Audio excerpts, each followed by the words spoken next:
Hi guys, after our lecture on Tuesday evening, I promised you a short video to do a refresher on the financial statements and particularly on cash flow. So this title slide says it all in some ways. Cash is king. It's not subject to any of our interpretations that we do in GAAP or in our financial accounting systems. Cash is cash. So when we're looking at the financial statements that we use in accounting, we just remember that the net income statement is the story of the business model. Really, it's trying to articulate whether or not the business can control their expenses based on how much revenue is coming in. Are they able to control their expenses and drive a profit? The balance sheet is more of a snapshot of where the business is currently. The liabilities and shareholders' equity section of the balance sheet describe where those assets came from.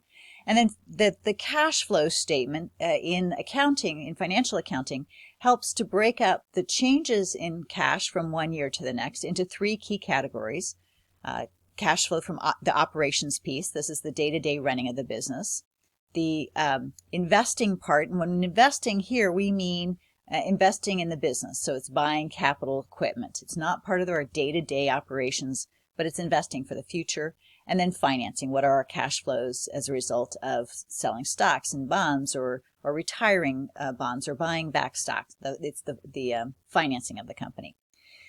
Bottom line, if businesses do not have enough cash flow, they will fail. So cash is really king.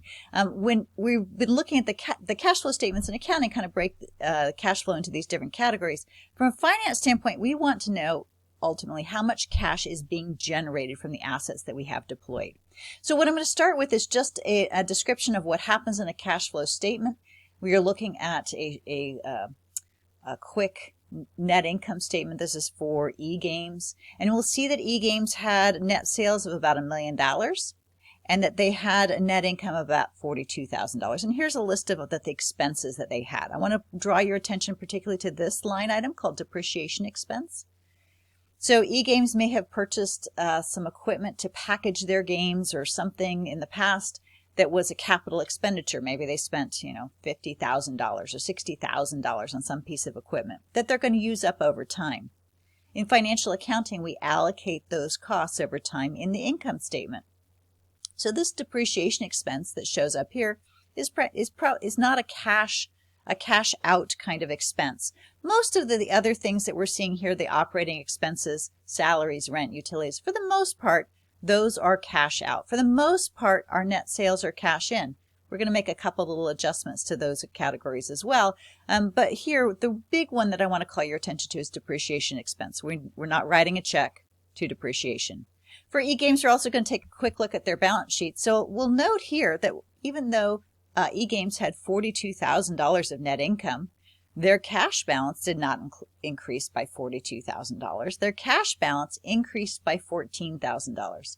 And part of what happens in a cash flow statement is you're explaining what categories contributed to that $14,000 gain.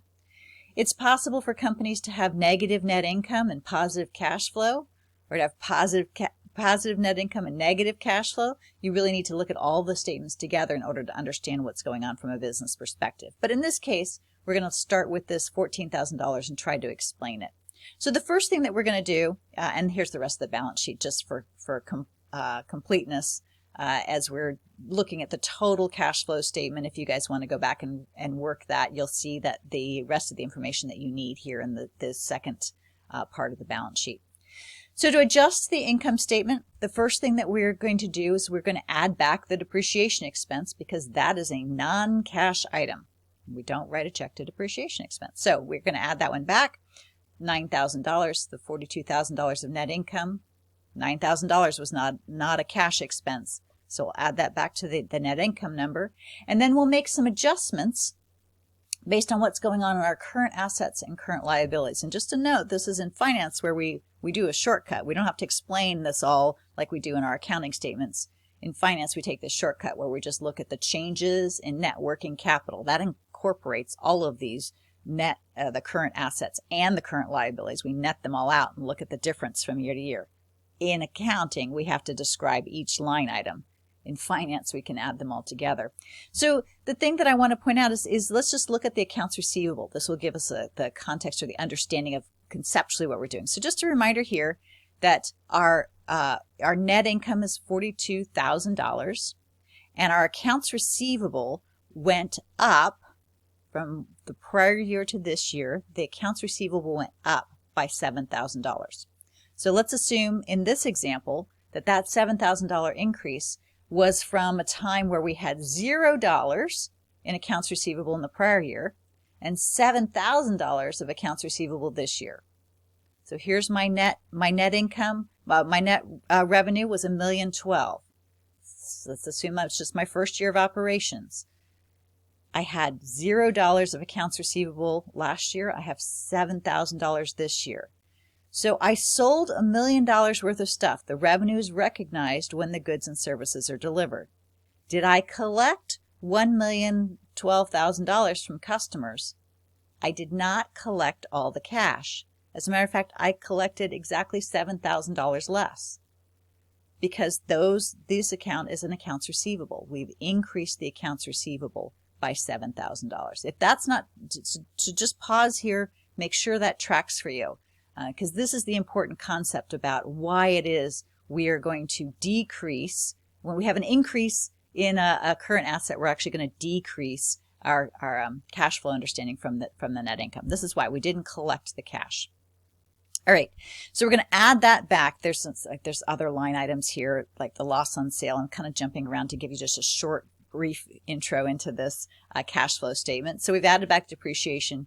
We've added back other accounting things that we've done. And here we're going to subtract out the increase in the current asset. When we finish doing a cash flow statement in financial accounting, it would look something like this, where we had $42,000 of net income. We're going to make these adjustments in the current assets and current liabilities. And again, we get to do a shortcut when we do this in finance. We'll add, so this is the cash flow from operations. And really the only difference in this number between the operating cash flows in accounting and finance is the amount that we paid for interest. In financial accounting, the amount we paid for interest is part of our operations. In finance, we're like, no, that's money that goes out to the creditors. That's slightly different, but this number's pretty much the same. And then these cash flow from investing activities in financial accounting, we'll call those out separately. We'll put this as part of our cash flow from assets. We will need to make capital expenditures to make the business viable over time. So if I'm running a pizza business, I'm going to have to replace the pizza oven from time to time. So that's part of my business. And then what I'm really looking for in a finance standpoint is to try to figure out how much cash is available after the day-to-day operations and after I've made the capital investments I need to make the business continue. So this is called free cash flow. It's like the extra cash that's being generated from the assets that I have deployed. It's the cash flow that's available, cash flow from assets. So the reason that we're calculating this is that knowing the cash flow from assets, the cash that is being thrown off or the cash that is being generated as a result of running this business will help us do a proper valuation of the company's value. It will also help us determine whether or not a new capital expenditure, maybe in a completely different area, adds value to the company or not. And then also we'll want to know how this free cash flow, the cash flow from assets, is distributed. Does it go when we are generating additional cash from running this business? Do we return it to our owners or does it go to creditors? And this will start to speak to the capital structure of the company. So that's the basic background in cash flow. And from there, I'm hoping that if you look at this and then go look at our slides, they'll make more sense to you. The other last note that I want to make in this short video is just a note about your Excel homework. I did note that some of you looked not quite sure about this question of doing a vertical or horizontal analysis. So I want to point out that there's a good description of how to do this on pages 54 to 56 in your textbook. That's actually part of chapter 3. Again, I thought that this was a reminder, but we need the refresher of this to do the homework, as well as the new information for some of you who have not done it before. For those of you who have done it, who have worked in Accounting 230 and at this university, you'll find that also a good description of this in your financial accounting textbook. It's chapter 12.